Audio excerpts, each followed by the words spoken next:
Vamos lá, pessoal, vou direto ao ponto aí com vocês, muitas opiniões na internet a respeito de consumo desse carro após o recall. O meu aqui, ó, nos últimos 378 km, Taco fez 12,2 km por litro na cidade. Isso aqui é consumo com ar ligado e na região central da cidade. Anda uma quadra, para, anda uma quadra, para. Eu moro na região central da cidade. Esse consumo eu acho espetacular. Para um carro com esse porte, desse tamanho, com esse nível de desempenho, com esse nível de equipamentos, fazer 12 km por litro dentro da cidade com ar ligado, o motor sem estar nem amaciado ainda, eu acho espetacular, eu acho bom pra caramba. Muita gente dando opinião sem ter o carro, muita gente dando opinião sem nunca nem ter tido carro automático. Quem tem carro automático sabe qual é a média que um carro automático faz dentro da cidade. Mas eu quero ressaltar que média de combustível na cidade, isso varia muito, mas varia muito, gente, para o tipo de uso do carro.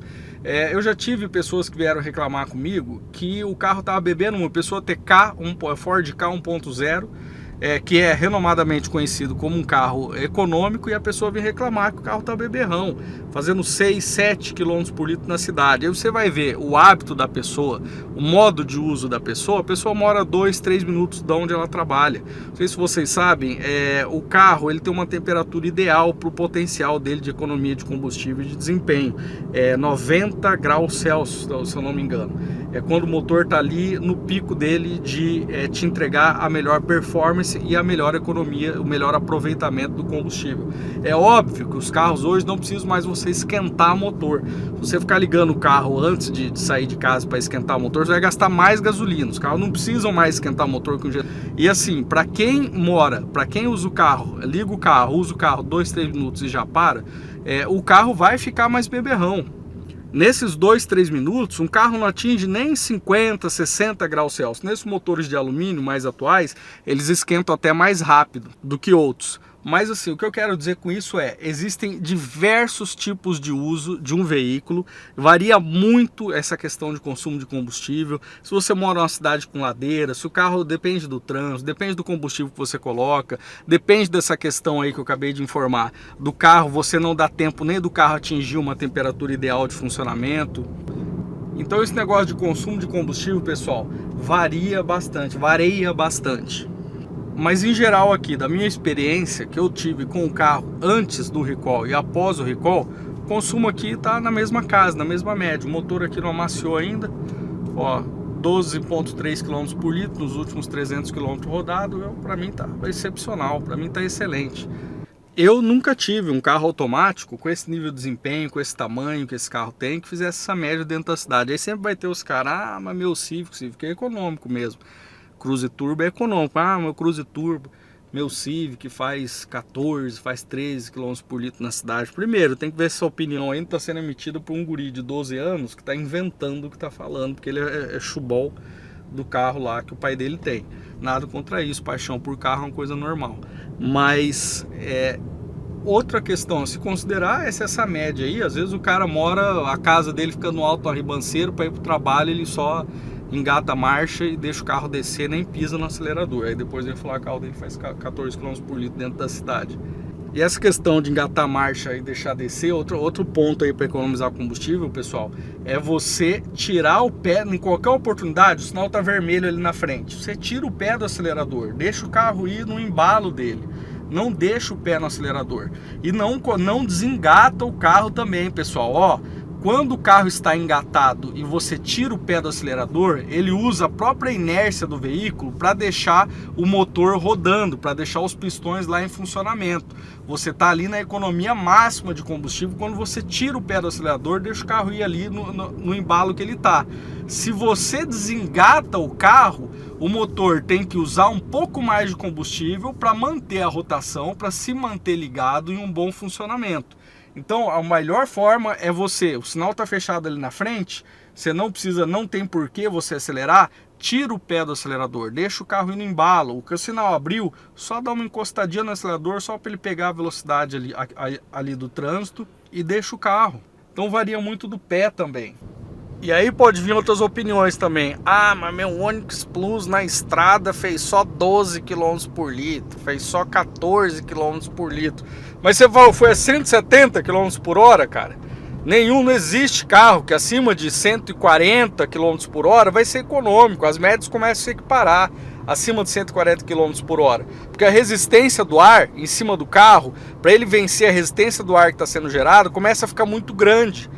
Então não importa, pode ser o carro que for. Acima de 140 km por hora, os carros começam a equiparar a média de consumo. Porque todo carro acima de 140 km por hora vai beber consideravelmente mais. E aí entrando em outro ponto agora, essa questão aí do incêndio no carro. Eu vejo muito comentário, e eu nunca havia explicado antes detalhadamente, que para mim que o pessoal lê sobre o assunto. Para mim que as pessoas se informam sobre o assunto. E eu vejo muito comentário do pessoal falando como se o carro explodisse, como se o carro tivesse explodido. Você está andando, de repente explode. Ou você está andando, de repente o carro entra em combustão. De repente o carro é o tocha humana. De repente é em chamas e está todo mundo pegando fogo dentro do carro. O carro é feito de nitroglicerina. E não é assim, pessoal. Muito dessas desinformações foram passadas aí no YouTube também por caras chubols de Volks ou pessoas ignorantes que nem se deram ao trabalho de ler sobre o assunto e repassaram a informação como se de repente você e sua família inteira tá pegando fogo dentro do carro, gerando pânico nos proprietários, passando informação com uma irresponsabilidade tremenda, porque queria o pior, porque queria ver o pior a respeito desse carro, porque foi intencionalmente para exagerar qualquer falha que esse carro venha a ter. Então são cuidados que vocês têm que ter com opinião. Alguns canais aí para entretenimento é muito legal, nada contra, mas como opinião automotiva é um lixo. E eventualmente aqui nesse canal também a gente está sujeito a falar alguma ignorância também, mas não com essa má intencionado como foi feito a respeito desse carro com diversos canais, passando uma desinformação para gerar pânico nos proprietários, para queimar o carro no máximo que puder, porque quer ver vendas da Volks subir e quer ver a Chevrolet fechar fábricas no Brasil. A pessoa tem ódio de Chevrolet no ponto de querer ver Chevrolet fechar fábrica, concessionárias fecharem, milhares de pessoas, milhares de famílias ficarem desempregadas. E tem gente que tem ódio de uma marca nesse nível aí, que quer ver o circo pegar fogo e quer ver a marca se danar por quando a marca não cumpre o que eles querem, quando a marca não dá privilégios que eles gostariam. Então vamos lá para a explicação, pessoal, que eu acredito que a essa altura muitos de vocês sabem o que aconteceu. O carro acende uma luz aqui do motor no painel, que indicando que está acontecendo uma anomalia, né, porque agora fizeram o recall, que estava acontecendo uma anomalia no software. Esses casos ocorreram lá na região do Piauí, do Maranhão. Só apenas um deles pegou fogo. Teve outros 2 ou 3 proprietários que eles levaram o carro na concessionária, não aconteceu nada. Então o processo acende a luz ali no painel, indicando que iniciou-se a anomalia no software. O software começou a trabalhar de forma errada, por motivos diversos. Condição atmosférica, temperatura, umidade do ar, combinado com a gasolina determinada, ocorreu. Agora, a partir do momento que acende essa luz ali no painel, é quando eventualmente pode vir a acontecer, se essa luz estiver acesa, pode vir a acontecer as pré-ignições. Se ocorrer essas pré-ignições, isso eventualmente vai levar um pistão a travar. Quando o pistão de um carro trava, qualquer bloco do motor quebra. Aí é quando o bloco do motor quebra que vaza os líquidos lá fervendo, que começa a colocar, a incendiar os outros componentes ali na parte dianteira do carro. Não é uma coisa que você está dentro do carro e de repente explode e está todo mundo em chamas. Acende a luz no painel. Se eventualmente vier a quebrar esse bloco do motor, se você continuar forçando o carro a andar após essa luz acender, ele vai iniciar o processo de pré-ignição. Você vai começar a notar o carro num funcionamento diferente. Se o bloco do motor vir a estourar, o carro vai parar, você vai parar o carro. Vocês podem ver que na filmagem aí do cara do Maranhão, dá tempo dele parar o carro, o bloco dele já tinha estourado, o bloco do motor. Ele para o carro, desce do carro, abre a tampa do motor, começa a olhar ali o que está acontecendo, vê o princípio, o início ali ele ainda pega o celular, dá tempo dele se afastar, o carro ainda não está em chamas. O carro está iniciando um processo de incêndio. Ele ainda se afasta, vai lá longe, fica filmando o carro começar a queimar. Então não é dessa forma que foi passada, para gerar pânico nas famílias, para gerar pânico nos proprietários. Uma coisa assim de uma irresponsabilidade tremenda, em nome de uma vaidade, em nome do ego, em nome da marca não ter dado os privilégios que determinada pessoa gostaria de ter tido com a marca. E aí outra coisa que o pessoal vem me falar bastante, essa questão dos dinamômetros aí. Pessoal, esse negócio de dinamômetro é legal para você aferir, para você ter uma noção ali, mas é difícil você pegar um especificamente para usar como referência, porque varia tanto esse negócio de dinamômetro, se a medição ali do que o cara levou é potência na roda, se é a potência do motor, se o dinamômetro do cara faz aquela correção de potência daquilo que perde de motor para roda, e por aí vai. Depende de determinadas condições também, as condições climáticas, de pressão atmosférica e o escambau, varia tudo ali. Tem uma variação grande com esse negócio de potência em dinamômetro. É legal fazer, é legal para você ter uma base ali quando você mexe no carro. Se você está usando sempre o mesmo dinamômetro, dá para você ter uma referência mais bacana, mas é difícil a gente pegar um por base assim, usar, esse aqui é o que está correto. É difícil você fazer isso, pessoal. Dá pra gente usar a média aí da opinião de quem tem o veículo. É muita gente dando opinião sem ter o carro. Isso é a coisa que mais tem, a pessoal dando opinião sem nunca nem ter dirigido o carro, sem nem ser proprietário do carro e emitindo opinião. Que é o que a gente teve muito aí dos mecânicos, né? Dos que agora deu o negócio lá do Onix Plus, aí a internet virou engenheiro mecânico, só tinha desenvolvedor de motores. De repente na internet você só achava desenvolvedor de motores, que os caras tinham uma resposta para tudo ali, do que estava acontecendo e o que tinha que ser feito, como eu falei no outro vídeo aí. Mas dá para você pegar a base aí, a partir do que vê dessas aferições de dinamômetro, mais a opinião dos proprietários. Em geral, a média geral das pessoas notou que o carro está andando mais. De alta, o que eu percebi pessoalmente, de alta o carro está andando igual, em giros altos ele está com a mesma puxada, em giros mais baixos a impressão é que ele está sutilmente mais esperto. Esse motor antes do recall tinha uma letargia um pouquinho maior. Após o recall, ele está mais espertinho. Isso não é uma opinião só minha não. Eu dei aquela primeira opinião, de repente começou uma chuva de comentários nos meus vídeos de proprietários falando que tiveram exatamente a mesma impressão. Vai ter um ou outro proprietário que não vai ter sentido a mesma coisa? Vai. Mas você pega aí pela média geral, a maioria das pessoas sentiu isso, que o carro está andando mais embaixo, que o carro está mais esperto em baixo giro. Agora, pessoal, eu peguei estrada com esse carro, rodei 700 km. E eu vou adiantar uma coisa, esse carro aqui é bom na cidade, agora ele brilha mesmo na estrada. Pega a estrada com esse motorzinho 1.0 turbo aqui, pra você ver que espetáculo que é.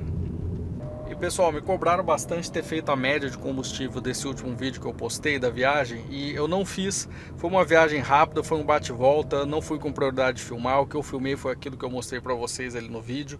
Eu fui dirigindo no modo Interceptor, então não fui ali no modo econômico. O carro fez uma média entre 15 e 16 km por litro nos trechos que eu fiquei entre 100 e 110 km por hora. No computador de bordo não baixava de 20 km por litro, mas na média geral ele fez entre 15 e 16 dirigindo no modo Interceptor.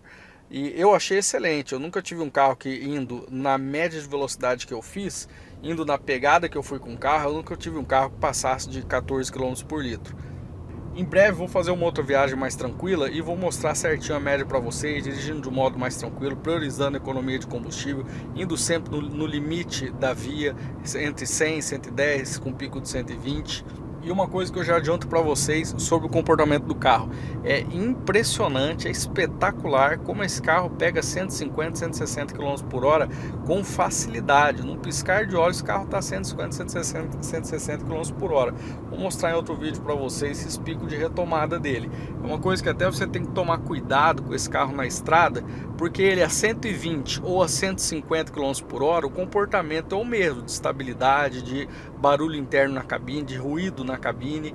O motor é muito silencioso, o lamento acústico muito bom, estabilidade excepcional. Então assim, a hora que você olha, o carro está 150 por hora, você achava que estava 110, 115 km por hora. É um cuidado que tem que ter com esse carro, porque assim, numa ultrapassagem, ele dá rapidinho ele dá um pico de 160 km por hora. Se você não cuida ali, voltar a observar o velocímetro, quando você vê, você já fez um trecho ali a 160 km por hora e achava que você estava a 120. É um cuidado que você tem que ter com o carro para não levar uma multa exorbitante aí, ou correr um risco maior que você não gostaria. E já adianto outra coisa também, pessoal, não fui eu ouvi falar, mas assim, dá para eu dar uma certeza assim, uma pessoa que eu confio bastante, deu top speed com esse carro aqui em quarta marcha. Esse carro aqui dá top speed em quarta marcha, viu? A velocidade final desse carro é limitada eletronicamente. Ele dá um top speed ali na casa de 186, entre 187 quase, às vezes ele vai quase no 190 km por hora, mas ali na casa dos 187 km por hora ele corta, e ele pega essa velocidade em quarta marcha. Um troço impressionante, gente. Se alguém remapear esse carro aqui e destravar essa velocidade, destravar esse limitador de velocidade, rapaz, eu não sei quanto que esse carrinho aqui vai não, hein? Sobrando duas marchas ainda para ele ganhar velocidade, quanto que ele vai dar de final se você tirar esse limitador?